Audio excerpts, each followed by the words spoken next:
తన రాజీనామాపై మరోసారి స్పందించారు మాజీ మంత్రి ఎమ్మెల్యే హరీష్ రావు. కాంగ్రెస్ చెప్పినట్టుగా 6 గ్యారెంటీలు, 13 హామీలు, రైతు రుణమాఫీ 100 రోజుల్లోనే అమలు చేస్తే తాను ఎమ్మెల్యే పదవికి రాజీనామా చేస్తానన్నారు. సంగారెడ్డిలోని తన వ్యాఖ్యలకు కట్టుబడి ఉన్నట్టు తెలిపారు. తనకు పదవి ముఖ్యం కాదు, తాను చెయ్యని మంత్రి పదవి కానీ ఎమ్మెల్యే పదవులు కానీ కావన్నారు. నేను చెప్పింది ఏంటి, ఆ రోజు మీరు దయచేసి మీ జర్నలిస్టులు కూడా గమనించాలి. సంగారెడ్డిలో నేను ప్రెస్ మీట్ పెట్టినా. I will send you the video byte also. నేను కేటగారికల్ గా చెప్పాను, స్పష్టంగా చెప్పాను. రాష్ట్ర ప్రభుత్వం బాండ్ పేపర్ మీద రాసిచ్చిన 6 గ్యారంటీలు, 13 హామీలు, 100 రోజుల్లో చేస్తామని చెప్పిన 13 హామీలను, రుణమాఫీని 15 ఆగస్టులోగా చేస్తే నేను రాజీనామా చేస్తానని చెప్పాను. ఈ రోజు కూడా దానికి కట్టుబడి ఉంటాను. నేను ఆ రోజు ఇంకా స్పష్టంగా చెప్పాను, అవ్వా తాతలకు 4000 పెన్షన్ వస్తే నాకు ఆనందం తప్ప నేను ఒక్కరిని ఎమ్మెల్యే పదవిలో ఉండడం నాకు ఆనందం కాదు. అక్కా చెల్లెళ్లకు మరి 2500 రూపాయలు వస్తే నాకు ఆనందం, వాళ్ళ పెదవుల మీద ఉండే చిరునవ్వులో నాకు సంతోషం ఉంటుంది తప్ప నాకు ఎమ్మెల్యే పదవి అంత ముఖ్యం కాదు. ఇవాళ ప్రతి పేదవాడికి ఇల్లు ఇస్తామన్నారు 5 లక్షల రూపాయలతోని.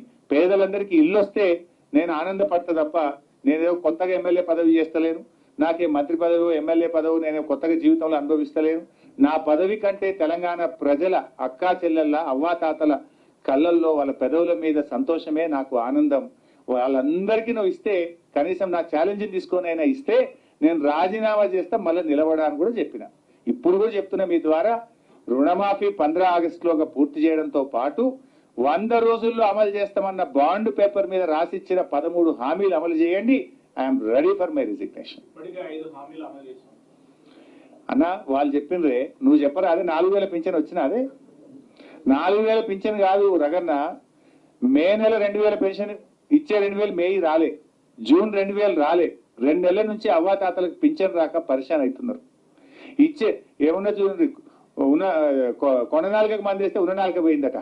4000 వస్తుందని పాపం అవ్వాతాతలు ఆనందపడ్డరు, ఎదురు చూసిండ్రు. కానీ దురదృష్టం ఏంటంటే ఇప్పటికీ మే నెల, జూన్ నెల 2000 పెన్షన్ అవ్వాతాతలకు ఇవ్వలేదు. ఇచ్చే 2000 కూడా చక్కగా ఇస్తలేరు వీళ్ళు. అడుగుతున్న రగన్న, 5 అమలు చేసింది అన్నారు కదా. నేను దయచేసి జర్నలిస్ట్ మిత్రులకు, జర్నలిస్టుల ద్వారా ప్రజలకు కూడా చెప్పదలుచుకున్నా. వాళ్ళు ఇచ్చిన మొదటి హామీ ఏందే? మొదటి హామీ 7500 రూపాయలు రైతు భరోసా ఇస్తామన్నారు. వచ్చింది ఎవరికన్నా? రాలే. రెండవ హామీ ఏమన్నారే? అవ్వాతాతలకు 4000 పింఛన్. వచ్చినాదే? రాలే. మూడవ హామీ ఏంటిదే?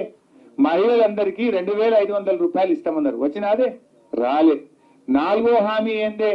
పేదలందరికీ డబుల్ బెడ్రూమ్ ఇల్లు. వచ్చినాదే? రాలే. ఐదోది ఏమన్నారే? విద్యార్థులకు విద్యార్థి భరోసా కార్డు ఇస్తాము, 5 లక్షలు ఇస్తామన్నారు. వచ్చినాదే? రాలే. ఏమొచ్చినాయి? 5 హామీలు, 5 అమలే కాలే. అంటే అధికారంలో ఉన్నామని, పదవిలో ఉన్నామని గొంతు పెద్దగా చేసుకొని మాట్లాడినంత మాత్రాన వచ్చిందా రాలేదా ప్రజలకు తెలియదా? ఈ రాష్ట్రంలో అక్కచెల్లెలకు 2500 వచ్చిందా లేదా అక్కచెల్లెలకు తెలియదా?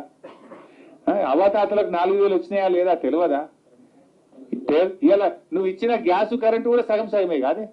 ఈ రాష్ట్రంలో 90 లక్షల మంది తెల్ల రేషన్ కార్డుదారులు ఉన్నారు. నువ్వు ఎంతమందికి ఉచిత గ్యాస్ ఇచ్చినవే? నువ్వు గ్యాస్ ఎంతకి? సగం మంది కూడా రాలి. అంటే ఇలా మీరు ప్రజలను తప్పుదో పట్టే ప్రయత్నం చేస్తున్నారు. నేను ఇంకా చాలా అంశాలు మాట్లాడాలనుకున్నా కానీ ఇది కొన్ని లక్షల మంది రైతులకు సంబంధించి